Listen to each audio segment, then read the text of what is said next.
Welcome to Movies, Films, and Flicks. I am Mark Hoffmeyer, and joining me is a real butthead, it's Niall Moore. All right, butthead. You and I haven't talked in 12 years, and then the first thing I introduce you as is a real butthead. Hey, well, it fits the topic, right? I can't say butthead like Biff, though. The way Biff calls people butthead, that guy just emphasizes the words so well. In this movie, Spaceman from Pluto. A definite, gruff kind of, there's a real, venom in it, I guess, is the way I put it. Yeah, hey, I think he emphasizes butthead. I can't do it. I've been trying. So thanks for coming on and talking about Spaceman from Pluto with me. Yeah, hey, no worries. Yeah, as you know, I studied the old space science back in the day when I was undergrad, so it's right up my alley. Nice. So, I'm really happy that everyone, Bob Gale, Bob Zemeckis, Steven Spielberg, listened to Sid Sheinberg's notes, and they changed it from Back to the Future to Spaceman from Pluto. I think that's a much better name. It's the 1950s theme was much better. And I kind of loved how they brought in 1950s creature features into this movie. When Marty shows up in the 50s, they immediately are like, that's an alien, that's a monster, because of just the atomic age at the time. So I love that. Yeah, I thought, well, if you just look at the movie in general, there's not a wasted shot. Every single thing is just so tight. It's like, okay, why has he got a radiation suit? It's like, well, he needs to set up this shot later, and it's brilliant. You and I both read a book about this to get ready for it, and then we also watched all the documentaries, and it's kind of crazy how they wrote the script on this. They're like, okay, he's skateboarding in the beginning, he invents skateboarding. He plays rock and roll with a giant amp, he's going to play rock and roll later. It's going to be too loud later. There's a truck he wants, he gets the truck at the end. Biff wrecks the car, Biff is cleaning the car at the end. It's ridiculous how just everything kind of connects. It's just but I can see, would that maybe take the fun out of writing the script? It makes it a brilliant script, but you're just putting note cards. Okay, so we have this, so we need this. We have this, so we need this. But it's almost brilliant. It's kind of like the ultimate expression of Chekhov's gun. It's basically everything. If we show it, there's a reason for it. Yeah, everything in this movie, the uncle is in jail, and then he sees the kid in his little crib, and he hates leaving it. Yeah, it's again that's just a little fun throwaway. That's just kind of there to. I might lose my movie lover's card, but this movie, I wasn't familiar with how tight this script is until I just started recently watching it and researching it. So as a kid, I went to watch Back to the Future 2 before I watched Back to the Future 1. And I went, what just happened? That was a dark movie. I was 7 years old. And then I watched Back to the Future 3. And then years later, I went to Back to the Future 1. I'm like, that was a good movie. But I was whenever I think about Back to the Future, it's always 2. So I never figured out how tight this film was or how big the fan base was. So I don't know if you know this, but after I left Korea, so Niall and I met in Korea. He's actually responsible for me having a permanently dismembered pinky finger. Just want to let everyone know that. Yeah. So he was a goalie on the Cheongju Tigers. And then I think one day he didn't want to play goalie anymore. So I had just arrived to Korea and he's like, hey man, take my spot at goalie. So I took your spot and then I got my finger completely obliterated in a soccer game.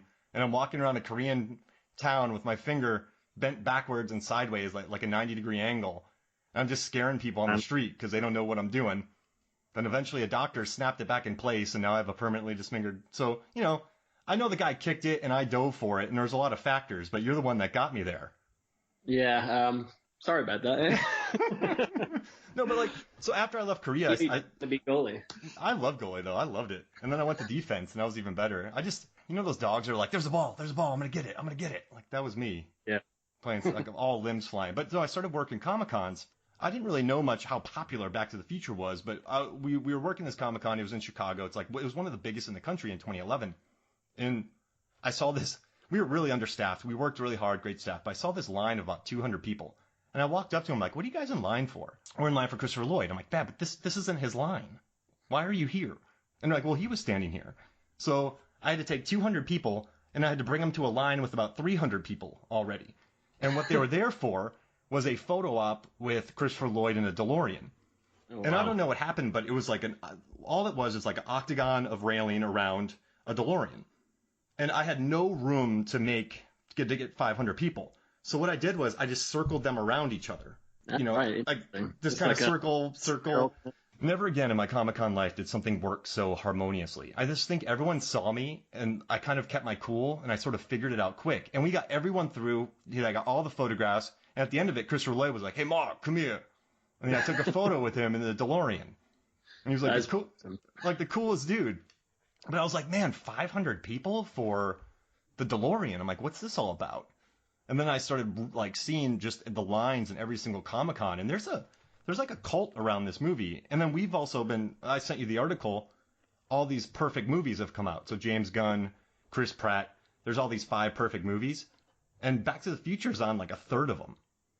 And everyone... Well, they actually teach it in one of the California universities. They teach Back to the Future as the perfect movie. Wow. I mean, the script, right? I mean, that's a tight script. Yeah, it's in their like screenwriting class. Like they teach it basically as... an example of, the perfect movie. Wow. And I know at the time they were like, man, what is this script? Like, this is not the script. Like, why are you writing this script? Like, they didn't think it was the full... Well, they shot around, I think it was over 40 times they ended up, like, getting rejected before it finally got made. Yeah, Disney didn't want the incest, and then other people wanted it more like Porky's. So basically, yeah, it was too incesty for Disney and not incesty enough for... We need more. We give it. And Game of Thrones, 1985. You go full Cersei and Jamie. Jeez Louise, how times have changed. But yeah, I mean, a dark remake somewhere on the internet. Would you put that in your top 5 perfect movies? Yeah, I think so. I know it would be difficult to kind of think of. I think I'd put Die Hard up there. Like I'm a big Die Hard fan. That's a classic. That was like a summer blockbuster that became a Christmas film. Yeah. Which I love. I made like a cheeky list. I put Seven Samurai. I put Green Room, Deep Blue Sea. Deep Blue Sea's got to be on there, Niall. Well, I'm aware of your predilection towards that movie. It has got, I think, one of the best death scenes of any movie, like where Sam Jackson's giving his like epic speech and he just gets chomped in half. Like I thought that was absolutely brilliant. Like I saw it in the theater and I was like, yes. This is hilarious. I love it. I was working in a theater. Seeing, is it Raquel Weisz, swimming around, basically a bikini. Oh yeah, Saffron Burrows. Yeah. So I can get on board with this. And that shark was waiting for her for hours, and then it waited for her to pull out the research before it tried to kill her, so then the sharks could destroy the research that they had. That's my theory. You've watched that movie way too many times, bro. I really have. It's become... But, that's what's funny. The thing is, and I know I'm not talking about Back to the Future, but that's what got me most of my attention. So a guy from Wired read my because I did a ton of data about Deep Blue Sea. He read it, then he interviewed me. And then Rotten Tomatoes read my Deep Blue Sea stuff, and then they offered me a writing job. And then Kraft... Yeah, I've been doing like a lot of like random tomato meter based. Yeah.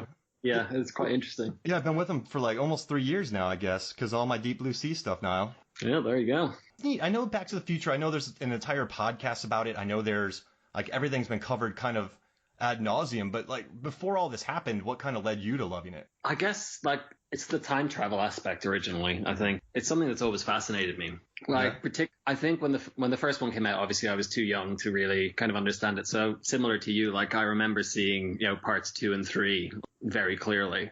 But I don't like my neighbor just down the road. He got like the VHS box set, I think, when it came out in like 1992. And, we spent like one day just watching like 1, 2, and 3. And what I loved about like particularly part 2 was the vision of the future. Because if you look at like comparable kind of, movies that show the future, like they're all kind of either dystopian or like idyllic far in the future. You've got your Star Trek, where everyone loves each other and everything's wonderful. You've got your Mad Max kind of futures where everything is ruined. Everyone's wearing leather, killing each other.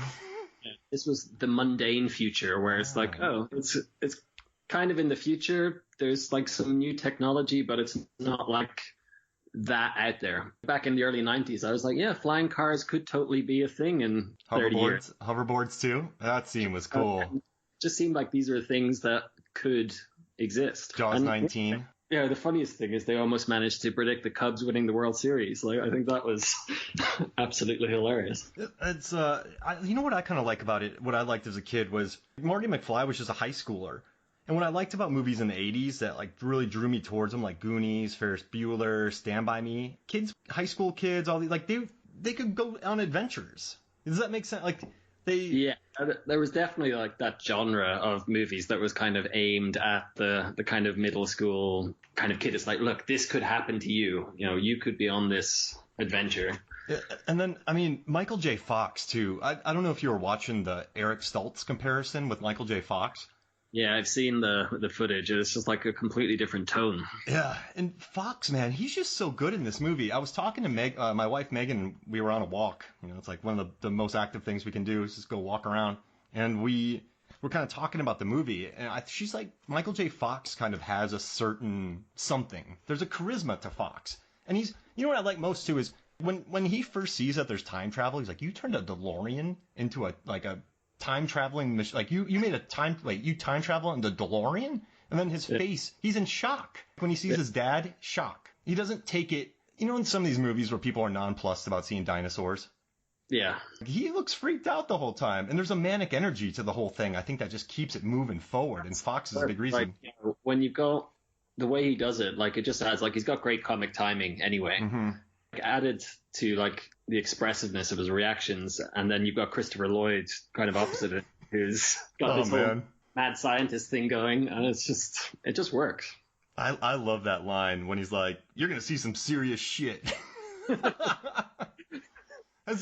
I would love to do like people have done like the best F-bomb and PG-13 movies, but I would like to do like the best someone saying the word shit in a movie. Like I think it's the perfect shit, and they even like drop manure on him. Is that seeing some serious? Yeah.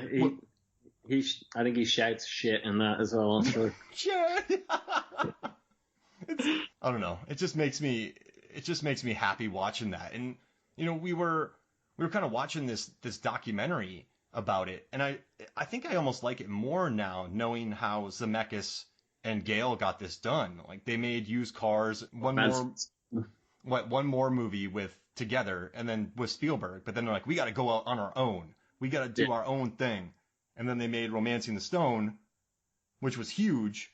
Yeah, and then the studio kind of gave them, it's like, hey, you guys are all right. You could like the thing is, if you look at Zemeckis, like if you take that period of time from like 1984 through to 1994, he's done like some movies that I love. The Back to the Future trilogy, Death Becomes Her, Forrest Gump. Those are all like movies I love. Box office, they were huge at the box office too. I mean, like what? Yeah, Back to the Future, yeah, Death Becomes Her, Forrest Gump, and then Contact. I don't think was that big, right? But it was like Contact. Like it was not what I expected going in. I guess if I'd read the source material, I would have been kind of more aware of like what was going on. But yeah, it was kind of a nice sci-fi movie. It was thoughtful, smart. Did Independence Day come out that year as well? Possibly. Like it was kind of a the year before. I think Armageddon came out like 98 Armageddon. So it was like sandwiched between bombastic science fiction movies, and here's this thoughtful thing. But imagine if you're the marketing department, Niall, and you get handed Contact. And Jodie Foster's super hot, Zemeckis is hot, but that's like a tough movie to market. Right? Yeah.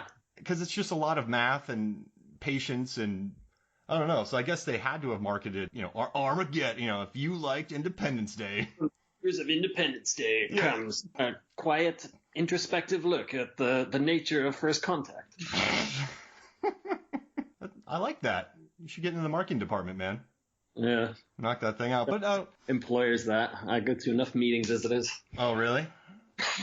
We won't go further on that. But no, I just watching this movie, it's just interesting how the whole process of it. I mean, the time machine was a refrigerator.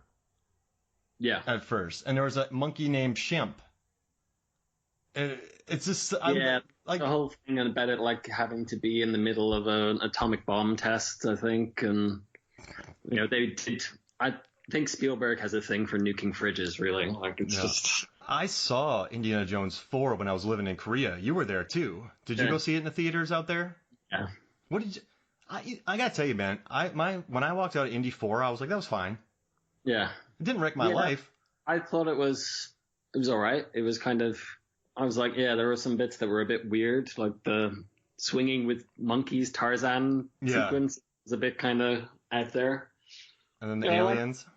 I liked having more Indiana Jones in my life. And like, that's a quote I've seen about, the potential of remaking Back to the Future. It's like, if it's rubbish, I don't have to watch it. But if it's good, that's more Back to the Future in my life. How do you see the remake happening? I mean, Bob Gale and Zemeckis say they won't let it happen. Vehemently against it. How would a remake work, do you think? I think it would be really interesting to like revisit, but say it starts in 2015 and it goes back to 1985. Oh. And it goes forward to 2045. Like take the fish out of water kind of thing, but kind of explore that from like the current perspective, like where we are in timeline now. Like I think that would be quite an interesting thing. You probably wouldn't build it out of a DeLorean at this stage, given that they're slightly obsolete. A Mustang? You could do a Mustang. They didn't want that. It would be a Tesla now. Oh yeah, that'd be good. Yeah, it's already got built-in electrical generation capabilities. It probably has a flux capacitor. And I know something in there goes to 11 when it normally should go to 10 because that guy's a huge fan of Elon's a huge fan of Spinal Tap. Yeah. Jamie Lee Curtis was telling that story. Yeah, so he goes back in time. Okay, you know what's wild is, 85 to 55, but then what? If they go back to 85 from now, like I'd like to see a high schooler deal with 85. I mean, think that like no cell phones, no internet. Yeah. Just calling people on payphones. Yeah, calling people on their house phone and having to like ask their parents if you can speak to them. Whoa, that would be okay. In 85, Marty didn't have a cell phone, so in 55 there's still cell phones. There were still cars, there's still TV. So he didn't have to adjust to much, right? I mean, there's definitely big jumps in technology. But imagine a kid who's addicted to cell phones getting put in 85. It's like, oh, right. Why have I got no signal on my phone? Oh, man. That'd be, I think, listen, high schoolers they could figure it out. But that could make for a fun story. But I guess the problem is, Back to the Future, it just seems like it was kind of lightning in a bottle, the way it came about. It just seems like so many people had their hands in it. Like Sid. I think the people who were involved in it and like how much they've gone on to do since then, like it's kind of ridiculous. Like Alan Silvestri did the music, like he's like he did Forrest Gump, he did all the Avengers movies, he's a bunch of other like really cool stuff. Yeah, they had the Back to the Future TV show which launched Bill Nye the Science Guy. Like that's really. Yeah. I never even heard of the Back to the Future television show. Oh, it was it was an animated TV show, and then it was on TV in like the early 90s, and it started with like a segment with Christopher Lloyd in his lab with his assistant who was Bill Nye. Oh wow. Before Bill Nye, and then Bill Nye got his series off the back of that. I haven't watched his Netflix show because the title, Bill Nye Saves the World. It's like, get over yourself, Bill Nye. Bill Nye. You see, the thing not being US, I never really knew who Bill Nye was until a few years ago when it was like popping up in pop culture elsewhere, and I was like, oh, okay, this guy famous in the US or something. I think if you have a show called Saves the World, you might need to kind of, I don't know, that's a little squirrely. But also, I guess another thing about this movie, just the kind of individual performances. Like Crispin Glover, his performance is from another planet in this movie. And they had to ADR most of his dialogue because he was so nervous. Yeah, and it helps because like his character was like, super nervous, this like really geeky guy who liked the girl but never even dreamed of talking to her. And like, I love how they sneak in some really weird themes in this movie. So, you have the incest plotline, but you also have, he was originally supposed to get hit by a car because he was being a peeping Tom on Lorraine. He's in a tree with binoculars, spying on her changing. Yeah, that's not creepy at all, right? And then they never discuss it again. He's like, bird watching. Yeah, that's what he was up to. Going back to how tight the script was, like they brought that up at the breakfast table the morning of the thing, and it's that's how you and your father met. I hit him with the car because he was bird watching. I guess, well, you know how they call it, like, remember back in gangster films, a bird, bird, like they call him a bird, like ladies were called birds. So I guess he was bird watching. Well, yeah, that's the thing. Like in the UK, like it's still used like slang for a girl is bird. Oh, really? Oh, so maybe he told the truth. Hey, all right, a little bit of innuendo, you know. But imagine being, all right, so you know your dad used to spy on your mom in a tree creepily, but you know that if you don't get them back together, you're Dunsky, and so are your brother and sister. So you have this kind of creepy dad. Creepy dad, creepy mom who's hitting on you. Yeah. She takes off your pants and calls you Calvin Klein. That's funny. I mean, it's just, watching this movie again, you're like, wow, I did not remember this plot line all that well. And then Biff later on in the car. Yeah. This is, but I kind of like it, though. I feel like this movie definitely, I think it respects the audience. I think it respects teenagers. It doesn't kind of stay away from these themes. And, like, another thing about it, what do you think about this? Like, so many movies have tried to recreate this formula, and the movies have done it beforehand. But, okay, you meet Michael J. Fox. He's late for school, right? And then he is, like, goes home, but then he has to run to meet Doc. And then then they're chased by the Libyans. And then he ends up in a time thing. And then he goes... he's running all over town confused, and he meets Doc. Then he learns he has 3 days to fix it. And then they have to get to the dance, and then they have to run here, run there. And at the end, they have to get 88 miles an hour, but there's a tree that falls on the thing. It's just like a breakneck pace for the entire movie. I mean, this thing, I think movies like that sometimes want to capture the tone of this movie, but I think that's another reason why it's so watchable, because it just sort of propels itself forward. Yeah, like I find I can't watch just one Back to the Future movie. Like I find it pushes me on so much that by the time I get to the end and like it signs off with like, oh, where we're going, we don't need roads. I need to watch more. Like I need to continue. Like, it got me so built up that it's like I have to continue watching. And like, what happens next? Like, it's just, I don't know. And then also, I think another reason too is, like, I think Biff too is one of the most, I don't know, the actor who did it, Thomas Wilson, he was a comedian, but for some reason he was able to capture this jerk. Like in a pantheon of jerks, you have Chet from Weird Science. Yeah. Shooter McGavin from Happy Gilmore. And all the kind of various tannins across the movies. Oh yeah. And he pulls, in that book you read, is he 7 tannins? Yeah, he's like Biff, Griff, old Biff, a different version. Like there's Trump Biff. Yeah. Mecha Biff. And then there's like Evil Biff. And I thought that was a pretty, yeah, I don't know. I guess I just like this character. Biff, or Griff, whatever he was called, or Mad Dog. But I just like, I don't know, what do you think it is about his performance that just, because he, like when there's, so I do a lot of weird lists, Niall, and I write about a lot of weird topics.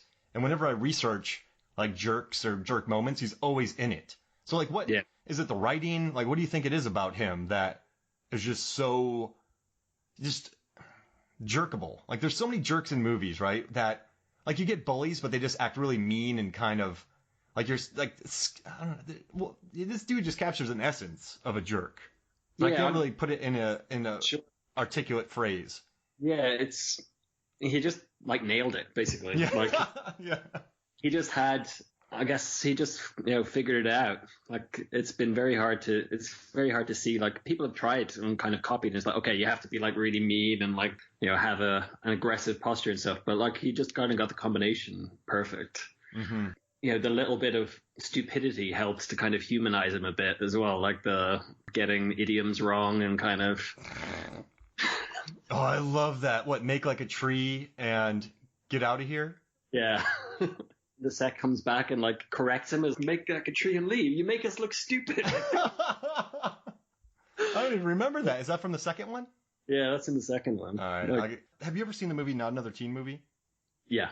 Like there's a scene where that guy goes, "I'm gonna make like a tree and branch." That's. So I say that now. I think I always catch people off guard because I think I'm gonna tell them to get out of here. Yeah. But I always say and branch. Interesting. Throw them off, man. I'll let you have that one for free. Yeah, it's just very interesting. But like, do you know they've got a musical about it now?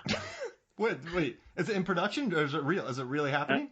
It's so unfortunately it's put on hiatus because of the whole COVID thing. But they premiered in the UK a couple of months ago in February. Are you gonna go see it? Yeah, as soon as it reopens. Well, I might wait until it actually comes to the West End because it debuted in Manchester. Oh, okay. Which, a little bit further north. I suppose I could make a weekend of it and go to the football as well. Are you a United guy? Yeah. No, I don't really follow it anymore. Oh, okay. Yeah, I am. I'm United. Yeah, there's a photo of us watching the Champions League final together at 6 a.m. and back in the day. That was a good time. Yeah. I started liking them because the whole soccer team hated that I wore all the different jerseys. I would buy a Chelsea Liverpool kit for $3 and they were knockoffs. I used to go to the dodgy the market and get I'd haggle with them and get all Chelsea, Man U, all the different ones, and then all the guys would get mad at me because I was wearing a different kit each day. Yeah, you're only allowed one. Yeah, and then Patrick McCabe was he took off his shirt and gave it to me. He's like, "You're a Man U fan. That is just cool. You'll like Van der Sar. That's all you need to know." I was like, "Okay, that's cool. Fair enough." And then when I came back and told people I was a Man U fan, they're like, "You're pretentious." I'm like, "What?" Yeah, you can't have it both ways. Yeah, you're right. It only ran, I guess, for a month before everything got shut down, and the reviews were kind of mixed. It was if you are a huge Back to the Future fan, you will love it. Otherwise, maybe give it a miss. Got it. So it's not going to do broad, what the producers crossed over big time. I think that was able to kind of, if you were a fan of the movie, you loved it, but you also love musicals. So this is more of a niche. Yeah, it's definitely kind of much more niche. But yeah, I'd love to see it. I think it would just be a really cool experience. I want to see you in the revival. You should get a role, man. Who would I play? Oh, all right. So who would you play? Let's see. You'd probably have to be Dad George McFly, man. George McFly? Or the brother. I don't know if I could play a 17-year-old myself these days. Coming through in the beard. Yeah, I mean, but you're far away from people, and there's bright lights. They can take care of you. Let's see, Biff. No, not Biff. You could be the old forehead and. Could you go big? Could you be Christopher Lloyd? Don't know. Not really my style. I don't think I could pull that one off. You'd have to be the teacher then. You'd have to be the principal. Principal? Or Huey Lewis. Just saying it's too loud. Too dang loud. That's your role right there. Well, that's kind of me these days. I'm the grumpy old guy. It's everything's too loud. And I see people living opposite me who have a big garden. They're having a barbecue. It's they shouldn't be outside having fun together while I'm stuck inside. Counting the number of people that are in the group. I'm just just calling up. All right. So how about this? Let's take a quick break. And then we come back. We'll talk more Back to the Future. We'll be right back. Welcome back to Movies, Films, and Flicks. And I gotta tell you, man, you're looking like that vest. You part of the Coast Guard? What's going on? You're wearing an interesting outfit there. My life preserver? Yeah. Just jumped ship. That's such a weird subplot, isn't it? And that had to be rewritten because of the addition of Michael J. Fox. They had to kind of re-outfit him, because he was not wearing the same outfit as Stoltz. Yeah, I guess because Stoltz is 6 foot, probably. Yeah. 6'1", and then Michael J. Fox is 5'4". Yeah. And I feel bad for the actress that was cast to play alongside Stoltz. Because well, it was originally Leah Thompson, but then it went on hiatus and she wasn't able to do it, and then they brought in somebody else who never even got to film a scene, and then when they got rid of Eric Stoltz, then they brought in Michael J. Fox, and then Leah Thompson was able to do it, and it was all like this. Oh, wow. And that happened to Claudia Wells, too, right? She was, Claudia Wells was in this movie as... Oh, yeah. God. Yeah. Wait, I got her name up here. But yeah, she's the girlfriend in this. Jennifer? Yeah. I want to say. Jennifer. Yeah, then she came back, because she had a pilot that didn't do well. So, I mean, this movie... And then, Michael J. Fox was filming all day. Wasn't it? Was it All My Family or something? I can't remember the name of the show. He was doing, oh, geez Louise, why can't I think of that name? People, let's see, Family Ties. Yeah, there you go. I knew it was something about family. Shooting all day and then shooting at night. That's nuts. Well, it's commitment, right? Yeah, and he's like, I'm 22, I don't need sleep. I gotta tell you, man, I worked night shoots. So I worked in the film industry for years. Yeah. And night shoots, you'd have to be 22. But when I was like 35, 33 working these things, it was just draining the soul out of my body. And just doing that work in general, like it's so hard work. Like I did a documentary in Korea. Like it was about my wife, and we had like a crew from Arirang, the English language TV crew, like follow us around and film us for 3 days. And I'm like, how the hell do people do this like all the time? It is ridiculous. Like the amount of work, like even for just framing like one segment, like the amount of work that goes into it is crazy. It's exhausting. And there's I did reality television. That's a pain.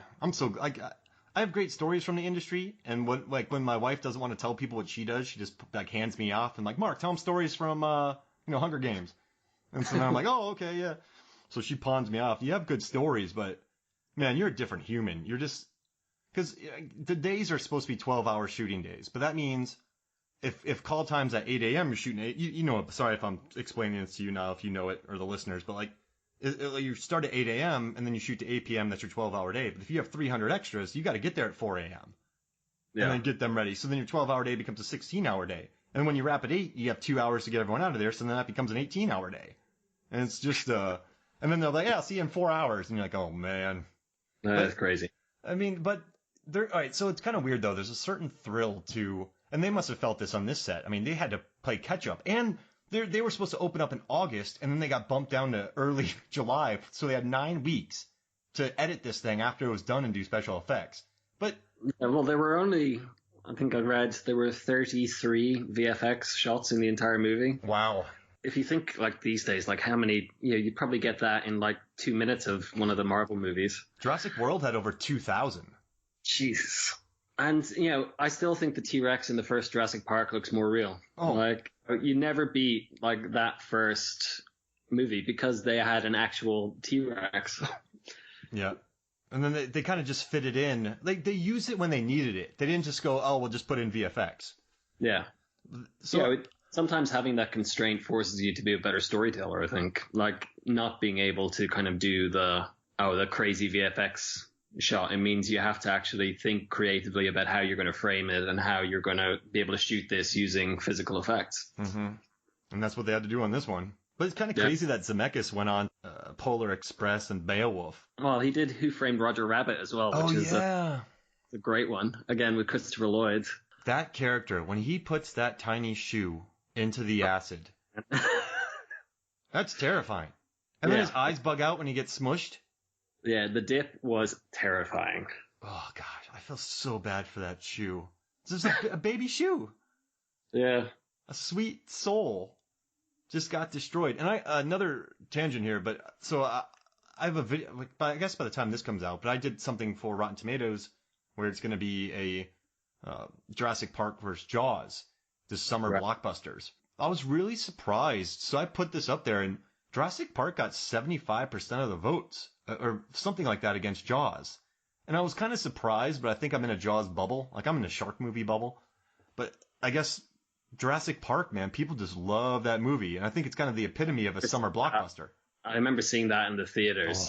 That blew me away. And I had, like, dinosaur movies. I had dinosaur toys. I was, like, everything dinosaurs. Like, that. Do you think it's a fair comparison between the two with like kind of Jurassic Park versus Jaws? Because Jaws wasn't meant to be a summer blockbuster, right? Jaws was meant to be like... Well, basically, when Jaws came out, they didn't have summer blockbusters. Like, Jaws basically invented that.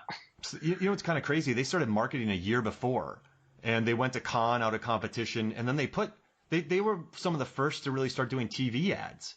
And then that worked really well, and they marketed with the book a lot. So I think that said it. And then Jurassic Park, dude, they had 100 companies do 1,000 licensed items for them. Remember when we watched Jurassic Park? If we wanted a Jurassic Park anything, we could find it back in the 90s. The movie almost pokes fun at it. It's like, take the logo, slap it on a lunchbox. Yep. Oh, man. I love that movie. I was just watching all those clips again. So, I mean, do you think Back to the Future sort of, I mean, it was the highest grossing movie in 85. Do you think it kind of belongs in the top 10 summer blockbuster conversation? That's a loaded question to ask you when we're kind of just going along here, but yeah, I think like if you look at the ultimate blockbusters, like the ones that I can think of, like that I've seen that have been the summer event movies, I guess would be the kind of thing. Like you've had, like, was Titanic in the summer? I think that was a No, summer. that came out in like November, December, and it was just in the theater so long. It was in theaters during the summer, but the following summer. Yeah, I remember there were like queues around the block for that. But things like Avatar, that was summer, right? And like all No, the Avengers. yeah, Avengers, Yeah. and like so I have the top 10 highest grossing if you want to hear them. Domestic, I got Star Wars Episode 4, A New Hope, E.T., Jaws, Empire Strikes Back, Return of the Jedi, Jurassic Park, Phantom Menace. I'll keep going. Lion King, Raiders of the Lost Ark, Forrest Gump, Grease, Jurassic World, Avengers, Dark Knight, Ghostbusters, Shrek 2, Spider-Man, Independence Day, Incredibles 2, Dead Man's Chest, Batman, Finding Nemo. Yeah, those, it's amazing how many of the top ones are kind of Spielberg adjacent. Oh yeah. Like he's the kind of, that's his genre, I guess, the summer blockbuster like Jaws, E.T., he was kind of, George Lucas's best mate. So kind of throw in Star Wars, obviously indie. Yeah, those guys rolled deep. They made some money on those movies. You know what I think helps? So let's take out New Hope, Empire Strikes Back, Return of the Jedi, and let's look at kind of E.T., Jaws, Jurassic Park, and Back to the Future. They all feature fantastical stuff, but it feels grounded, does it not? Yeah. And the thing that grounds it is often through the eyes of the younger characters. Like you have like the kids in Jurassic Park, again, relatable. You've got Marty as kind of your younger, E.T. obviously with Elliot, and I can't remember what Drew Barrymore's character was, the little sister. Those kids were so good. I think Spielberg cast kids perfectly too. What great cat! And then I guess they kind of hit. I mean, so let's see. The dude from Jurassic Park, he was in Bohemian Rhapsody. He played the drummer. That made me so happy seeing him in there. I'm like, Jurassic Park. Whenever I see kids, people, anybody from that movie, like when I watch Tremors, I'm like, she was in Jurassic Park. Yeah. Oh, so this is random, but watching Back to the Future made me appreciate Tremors more. And I don't know, so in the beginning of the film, Kevin Bacon is peeing off the cliff that the tremor flies off of at the end. So in that film, they have their dynamic. And then throughout the beginning of the day, there's the lawnmower. There's the, they have the tractor that's working. They have the Pepsi machine that goes off. You have the couple in there talking about guns. You meet the student. Like everything in that movie kind of gets, like you said, Chekhov's gun. Like Tremors is such a tight script. If you watch it, there's payoffs for everything throughout the movie. It makes me so happy. Like, I think if more screenwriters actually kind of use that principle that don't just have filler, like things point, you get some tighter scripts and you get some like really interesting movies like that. What's interesting is I don't think a lot of people. So I guess you and I, we're young film students, right? You and I are at USC, and we're there in the early 2000s, right? 2001, I guess, is when I started college. When did you start? Like 2003. All right, so I take a break for 2 years, and then you and I start college in 2003. Like the screenplays, I think we're like, man, Tarantino, like I'm gonna write this non-linear, like tying everything back and forth in this cool dialogue, and like I think you really want to get super ambitious. You want to write something that'll change the world. But I think it's almost better just to write a really good meat and potatoes script. I'm not saying Back to the Future is meat and potatoes, but I think everything ties together. It's not super stylish. I think it's almost kind of old fashioned, I guess, in its sense. It just seems, I don't know, the whole thing I'm saying is not a lot of people want to write that kind of script, right? They don't want to write just the tight thing. Some people, they just want to focus on dialogue, like Tarantino. I haven't seen some of his later stuff, but he writes some great dialogue, and then others kind of hit and miss. But when he nails it, it's brilliant. Mm-hmm. And but it's only people talk about Tarantino dialogue, but there's not many people who write like him, so it's no point to really mimic that. And there's nobody who really talks like that either. Well, yeah, you're right. You can almost tell immediately when he starts making his movies that it's a Tarantino joint. And I tell my film students all the time. Like, just kind of, in the beginning, man, they don't even know how to turn a camera on, but they want to start using Dutch angles. I'm like, guys, tell me a story in 1 minute with flat shots. Like, just make it look good. But I guess I'm not knocking on Back to the Future. I just kind of like how everything ties together. Like, I don't know, I dig it. I also like that, I don't know. What do you think about the music scene? Did you enjoy that as a kid? Him just rocking out? They almost cut that because it cuts the story short. It's just, it's a kind of slightly modernized version of like a classic rock tune. And it was just, where he went all like Van Halen on it and just started like shredding the guitar. Like I was at that stage, like my uncle had introduced me to Guns N' Roses and I was kind of into that whole kind of harder rock kind of guitar heavy kind of music. Mm-hmm. So I loved it. I was like, oh yeah, he's like playing like amazing guitar solos. And the kids were all into it until he got too hard. Yeah, and I was just like, yeah, that was really cool. And then, just the choice of music in general in the movie is like fantastic. The two Huey Lewis songs are like perfect. Power of Love. Yeah, and then Back in Time, I think is the other one. I mean, that Power of Love, I think Huey Lewis, his kind of like, he's almost perfect for that movie because his music isn't R-rated. It's not even PG-13 rated. It's just kind of fun, poppy, like the Power of Love. It's like earnest kind of music. So I think that fits really well. Power ballady kind of like, or power, it's kind of hard to describe. It's proper 80s music, I guess would be the... Yeah, that's a song you could retire on right there. Yeah. This Back to the Future hits big and for the rest of your life, it just, you get money every time it gets played. Yeah. I love that. Royalties. All right, and then let's see, what else do we have in here? We got Crispin Glover. We've already talked about him being a complete creeper. But I guess I do like when he he knocks out Biff. And then there's how many bullies are in this school, by the way? So you have Biff and Billy Zane and his bullies. And then you have the other bully on the dance floor. Oh, yeah, the one is like Stifler. Yeah. Who steals her away again. Shermanator, like from American Pie, like the... But that's, as a kid, when you're watching that scene and he's fading away, like how scared were you watching that scene? I don't know if I was scared, per se. I think it was just kind of a little bit... You haven't... the protagonist is always going to win, like when you're watching movies. Like, I hadn't really had exposure to one where protagonist could lose. Yeah. So you're kind of like, oh, it's still going to be all right. Got it. The day be saved somehow. And I have another question for you. I was watching this documentary about it. I think it's on Tubi right now in the States. It's for free. You can stream it. I think it's on YouTube. But they said in this movie, this character, Michael J. Fox, has no character development. Do you think that's true? No. In the first movie, he doesn't really. Right? He just sort of, because there's no time for him to develop, he just has to act. Does that make sense? It's basically over the course of 3 nights. Yeah. Where he has to basically stop himself from fading out of existence. He doesn't really have time to kind of do an introspective and be like, right, so what's gone wrong to bring me here? Yeah. It's can you think of any, I guess Goonies, but Goonies has character development, I would say. The kids get tougher, right? They kind of learn. The brother steps up. Like, it's kind of a rare type of film where... Yes, he does kind of gain a little bit of, respect for his family, or kind of, if you notice at the end, he's much more appreciative of the family that he has. Yeah. And he's not going to know... Is he going to know anything about his past? So he's with his...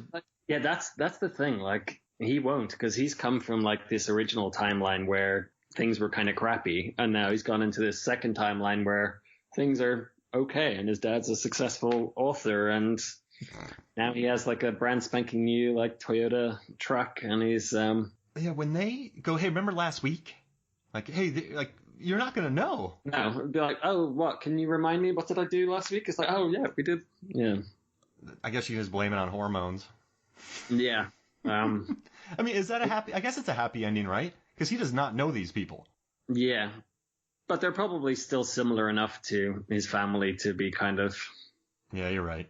Yeah, and he looks exactly like him. And then what'd you think about Bob Gale recently coming out and saying that they don't recognize Marty because Marty was a part of their life 3 years ago? Or for 3 days, 30 years ago. So, I mean, that makes sense. If you think about it, can you think back to some people who you knew for a couple of days, 20 years ago?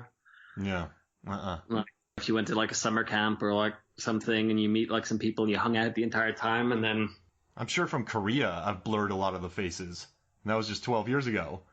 All those people floating around. Yeah, well, I don't know. Someone showed me a photo from school the other day, like a buddy of mine, and I was actually able to name all of the people, but then, I went to school with those guys for like 5 years, not like 3 days. And I mean, he's not with them the whole time, too. With Lorraine, doesn't he just see her, like, so she takes off his pants, and then he sees her at school, then he sees her at the diner, then at the dance. Yeah, she takes off his pants, they have dinner. Didn't he call the kid an idiot? Doesn't the dad like he's an idiot? Yeah. What's a rerun? Yeah. And yeah, dinner. He ducks out on that dinner. He doesn't even eat. He ducks out because, his mother's getting inappropriate with him under the table. Yeah. That's another callback. And then he just then he goes off to Doc, and then, he just sees her like a couple of times before the dance. And then, he spends like a little bit more time with George trying to pep him up and, convince him to. Yeah. I don't think George remembers anything. That guy's so squirrely. Yeah, but like I think that makes sense. Chris Pratt, I think, defended that decision on Twitter. And James Gunn maybe said that might be an issue. Then Pratt stepped up, and then Bob Gale spoke out. So, I mean, this movie came out, 35 years ago? And people are still arguing about that, if it's a plot hole or not. That's crazy. Yeah, I don't think it is. Like, the thing is, they would not, you wouldn't associate what your son grows up to be as, somebody you met, like, years ago. You might think on and off, because you've seen them grow up. So you're just like, oh, obviously that's Marty. Yeah. Like, it's not like all of a sudden he just appeared fully grown as Michael J. Fox. They've watched him grow up. And that's what I love about this movie, though, that people are arguing this. Like, people are passionate. And, oh, man. Oh, yeah. I don't know if you look through this, but have you looked through the trivia section on IMDb? Yeah. So normally I read everything. I had to stop. It is oppressively long. Yeah, it goes on. Right? Have you ever seen a trivia page as long as that one? Not that I can think of. I mean, I go through a lot of these trivia pages for the podcast and writing and research. 308 entries, apparently. How many? 308. Wow. Yeah, I made it through about 73. I'm like, that's enough. Because then it starts repeating itself to a certain extent. Yeah, there are certain ones where it's just like, it's variations on a theme, perhaps maybe from a different source or something. And I guess one more thing. I think Doc Brown has the greatest screams in cinema history. Just the way he yells. And just like, remember when he's trying to put that thing together and then it doesn't happen and he screams and then the tree falls on it? Like, that's a stressful little moment. Yeah. And I guess DeLoreans their speedometers only went to 85. They had to fix it to 95 for the movie. Yeah, well, I think, the interesting thing of that is that's probably why the doc put the digital speedo in there. Yeah, you're right. Oh, because the 85, so he needed the digital one to. Plus, it looked cool on film, like having the. And Marty hated that car. Yeah. They're apparently an absolute bitch to drive. Like. Good cars. It's Ireland's sole contribution to the automotive industry. Like, they were built in Belfast in this factory. It like folded after 3 years. Really? Yeah, they are by all accounts just horrible, horrible cars to drive. Now, Belfast is that's like my favorite place on earth, man. I've been there twice, and I've had the Guinness from Madden's. I think Duke of York's my favorite bar on the planet. We went there one year, and then we went back 2 years later. And they remembered us. And the owner of the bar went and got the bartender who sued us 2 years prior and brought him over. And we just had a bunch of drinks. So, like, they're the coolest people. Just, like, I love Belfast, man. The food, the drinks.